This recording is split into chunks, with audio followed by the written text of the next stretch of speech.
இட்லிக்கு 4 விதமான சட்னி கிடைச்சா அது வரும்.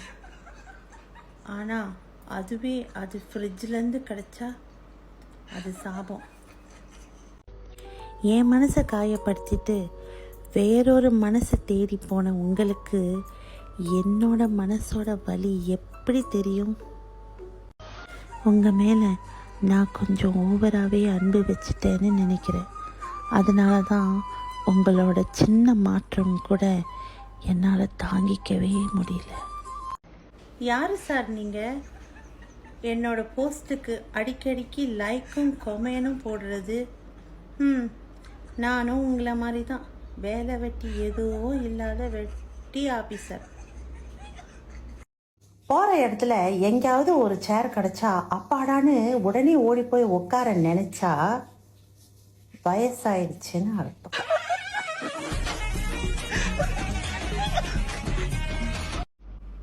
நான் ஆன்லைன்லேயே இருக்கிறதுனால நான் யாருக்கிட்டேயோ பேசிக்கிட்டு இருப்பேன்னு இன்றைக்கி நினைக்கலாம். ஆனால் அப்படி இல்லை. நான் வச்ச ஸ்டேட்டஸை நானே 40வது தடவை பார்த்துக்கிட்டு இருக்கேன். இன்னைக்கு இல்லைன்றதுக்காக வாடவும் வேணாம், எல்லாம் இருக்குன்றதுக்காக ஆடவும் வேணாம். நாளைக்கு எது வேணாலும் நடக்கலாம். இல்லாதது கிடைக்கவும் இருப்பது பறிபோகவும் நிறைய வாய்ப்புகள் இருக்கு. மனிதனை பார்க்க யமனே எரும மாட்டு மேல மெதுவாதான் வராரு. மனுஷன்தான் யமனை பார்க்க வண்டியில வேகமா போறாங்க.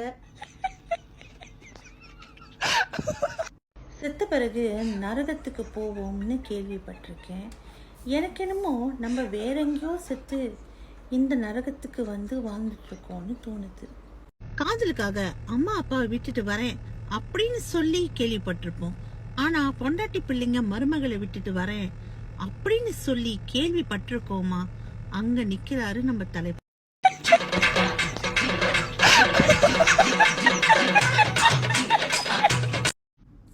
நான் ஒன்று சொல்கிறேங்க, மாப்பிள்ளைக்கும் பொண்ணுக்கும் ஜாதகம் பார்க்கறத விட மாமியாருக்கும் மருமகளுக்கும் ஜாதகம் பார்த்து கல்யாணம் செய்யுங்க.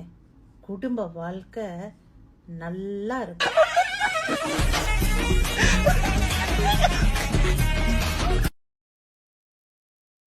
யானையும் எறும்பும் ஒருத்தருக்கு ஒருத்தர் உயிருக்குயிராக காதல் பண்ணாங்களாம். ஆனால் எறும்போட வீட்டில் அந்த காதலை ஒத்துக்கவே இல்லையா.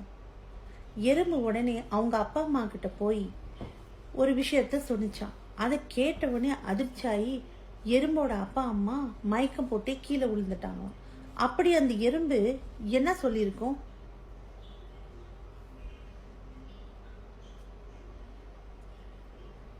யானையோட குழந்தை என் வயிற்றுல வளருதுன்னு சொன்னிச்சான்.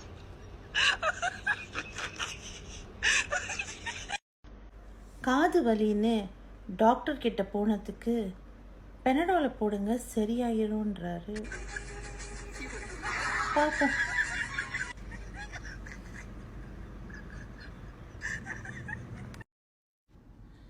வாழ்க்கையில சிலருக்கு கல்யாணம் மாலை மிஸ் ஆகலாம், ஆனா எளவு மாலை மிஸ்ஸே ஆகாது.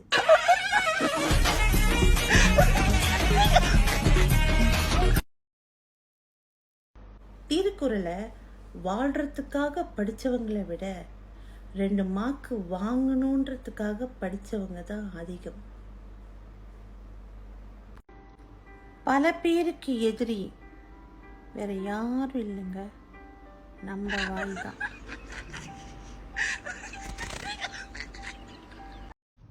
மனைவி செஞ்ச சமையல்ல இது எப்படி இருக்கு அப்படின்னு கேட்குற கேள்வியை விட இது என்னன்னு கண்டுபிடிங்க அப்படின்னு கேட்குற கேள்விதான் அதிக பீதியை கிளப்பும்.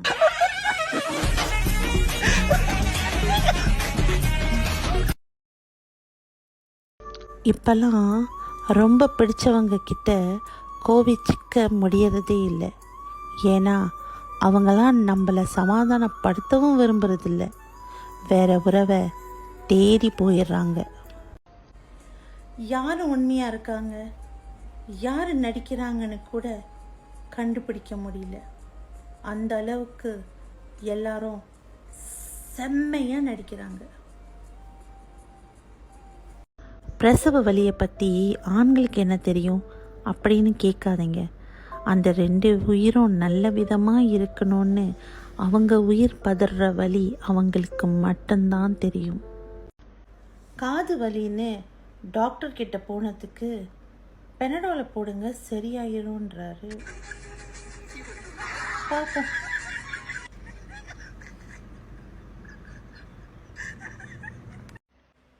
கோபத்தை போக்குறதுக்கு ஒரு எளிய முறை. உங்க கோபமான முகரக்கட்டைய கண்ணாடில பாருங்க, அப்புறம் ஜென்மத்துக்கும் கோபமே வராது.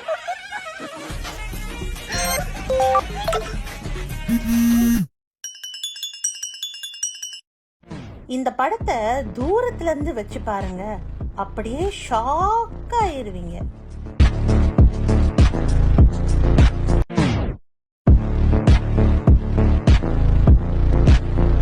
புருஷனாக இருந்தாலும் பொண்டாட்டியாக இருந்தாலும் ஃபேஸ்புக்கில் ஃப்ரெண்ட் ரிக்வெஸ்ட் தான் கொடுக்க முடியும். ஹஸ்பண்ட் ரிக்வெஸ்ட், ஒய்ஃப் ரிக்வெஸ்ட்லாம் கொடுக்க முடியாது.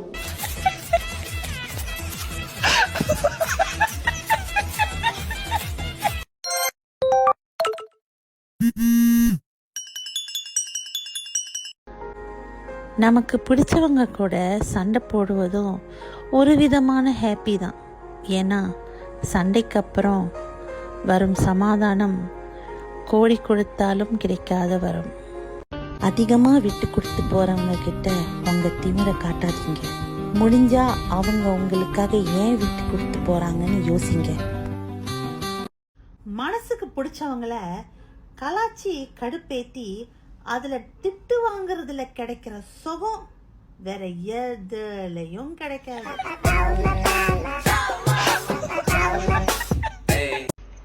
டெய்லி ட்ரெஸ் பண்ணும் போது மட்டும் வருது, சாப்பிடும் போது வர்றதே இல்லை.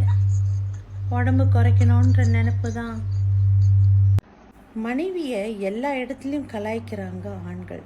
ஆனால் கணவனை அம்மா கிட்ட கூட விட்டு கொடுத்து பேச மாட்டாங்க பெண்கள். எல்லாருக்கும் 2 வாழ்க்கை இருக்கும்.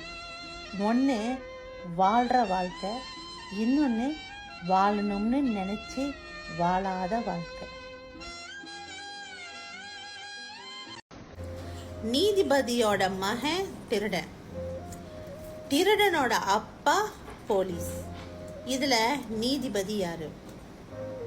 பதில் தெரிஞ்ச எனக்கு இன்பாக்ஸில் மெசேஜ் பண்ணுங்க. வித்தியாசமான ஒரு போஸ்ட் போடுங்க அப்படின்னு கேட்டிருந்தீங்க. ஸோ உங்களுக்காக நான் போடுறேன். லைக் பண்ணுங்க, ஷேர் பண்ணுங்க. தேங்க்யூ.